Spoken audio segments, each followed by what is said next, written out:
Trump ఫోటోతో ఒక అంటే ట్రంప్ ముఖంతో బంగారు డాలర్లను రిలీజ్ చేశారట. ఇప్పుడు అమెరికా 250 ఏళ్ల అవతరణ వేడుకలను పురస్కరించుకుని ముద్రించి తలపెట్టిన దేశ అధ్యక్షుడు ట్రంప్ ఒక చిత్రంతో కూడిన ఒక డాలర్ బంగారు నాణ్యం ఫోటోని అమెరికా ఆర్థిక మంత్రి స్కాట్ బెసెంట్ బుధవారం విడుదల చేశారు.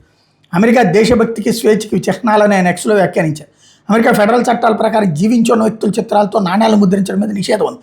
అయితే అమెరికా 250 వార్షికోత్సవ ప్రత్యేక డిజైన్ల చట్టం 2020 ప్రకారం ఈ నాణ్యం విడుదలకు చట్టపరంగా ఎటువంటి అడ్డంకులు లేవని ఆర్థిక మంత్రి శాఖ చెబుతుంది.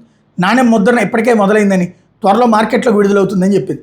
గతంలో 1926లో అమెరికా 150వ వార్షికోత్సవం సందర్భంగా అప్పటి 30వ అధ్యక్షుడు కాల్విన్ కూలిడ్జ్ తన సొంత చిత్రం జార్జ్ వాషింగ్టన్ చిత్రంతో కూడిన $1 నాణ్యాన్ని విడుదల చేశారు. కాబట్టి ఇప్పుడు 250 ఏళ్ళప్పుడు నా బొమ్మ కావాలని ట్రంప్ పట్టుబట్టాడు.